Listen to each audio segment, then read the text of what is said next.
And so drinking helped me feel less anxious about anything to do with eating, whether I was not eating or binging or whatever. It just helped calm me, and I felt like normal again. As the few years at UBC they went on, like I ended up moving into a different residence and had 5 roommates, but I started to revert back to my eating disorder, and yet I couldn't let go of drinking alcohol, and those two sort of meshed together. Pretty much what happened was there was a year there where I did really well academically, and I felt like, okay, I have this nailed, right? Like I'm gonna go into grad school and actually become a psychologist, and I was doing really well. And that year was probably just like a chance sort of overlap, because I soon actually became not only just as sick with my eating disorder as I had been in high school, but also addicted to alcohol. And so I would use alcohol to help calm me around eating, because I had all these roommates. So I would try to like make a normal dinner, but I'd drink, a quarter of a bottle of vodka before, so I could actually do that. And it was like I was self-medicating myself, and I was partying a lot with my friends, but more so it's like I was using alcohol in secret. Like I'd maybe order a beer with them, but then I'd be carrying around a bottle of vodka in secret in my purse, because that was my real medication. Like the whole partying scene was basically just like a cover-up for what actually was going on. So I was attempting to like do research for UBC now. I'm in my 3rd year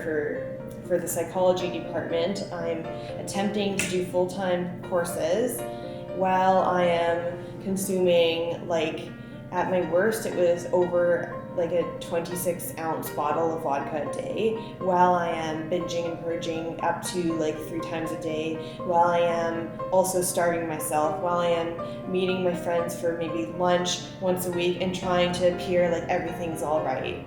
And I lived like that for a year. I spent way too much money. I actually had to borrow money from people, and I would steal from my roommates. I didn't steal money, but I would steal food, and I would steal alcohol. Like my best friend who lived with me, like she says now, looking back, everyone knew what was going on, but no one knew how to address it because I was so fragile, right? Like sometimes at night they'd hear me just like bawling in my room, and no one knew how to address it. Like they just didn't want to push me over the edge, because it was pretty evident that I was getting close to that edge. So right after my 3rd year of university at UBC, my boyfriend and I, the person I met initially when I moved into residence, who knew everything about what was going on, he and I had somehow stayed together through all of this. And there's several things I could say about that. We were both very sick, and yet we both really loved each other, but we were both addicted to different things. But we decided in our addictions, with our best thinking at the time, we thought it would be a wise idea to move in together. It was really like a brutal fall until I finally like succumbed to how unmanageable my life was. I didn't even go to work past like 2 weeks. I was becoming like a walking human who was turning almost yellow. My eyes were often bloodshot from like drinking too much or like purging my food. I would stay home and like binge and purge and down masses of alcohol, and just purposefully put myself into a place where I would just pass out and sleep for like 8 hours. I was not spending my own money. I was spending his money or stealing again. I would wake up with tremors and bruises, and just think, if I can just last 45 minutes until I make it to get more alcohol, then I will survive my day, because I was scared if I didn't get it. Sometimes when I didn't have money, if I couldn't get it, wouldn't be good. I would like shake, and it would be really scared of what was going to happen to me. So I woke up one morning though, and I looked in the mirror, and I knew that I knew that we had taken it too far, I guess. I don't need to give the details, I guess, but I ended up calling my parents and crying and saying, I'm really, like, I'm hurt, I can't do this anymore, I'm scared, and so they said, we're coming over, and then they also said the police will be there soon as well, and that took me by surprise. And within like 10 seconds after hanging up the phone, my mind went straight back to where I was before. I was like, no, I can't do this. I woke up my partner at the time and said, you need to leave because you're probably going to get arrested. You need to leave right now. Forced him basically out of the house. He was probably like dazed and confused, got him out. And I was so scared though, because he was my source to alcohol, and I didn't know how to live life without him either. Like, I was so scared of being without alcohol, without my eating disorder, and without him, right? And I basically just sat there quivering until everyone showed up, and they gave me an ultimatum, and they looked at me and were like, the police said, we're going to remove you from your apartment tomorrow and take you to the psychiatric ward if you don't go to a treatment center instead. So I didn't really know what to choose. I chose the treatment center. It was also fast that it happened, and the next morning my parents came over at like 5 a.m. and took me to the ferry, and oh my gosh,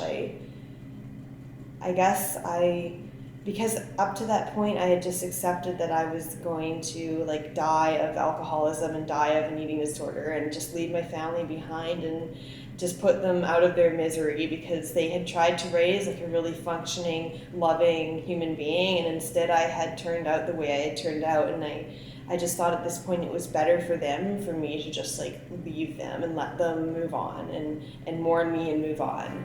And so when I got to this treatment center, I was so like physically ill from withdrawal too, but that was like the first day of, and don't get me wrong, like it has been difficult to actually like stay in recovery and actually seek recovery, and it has been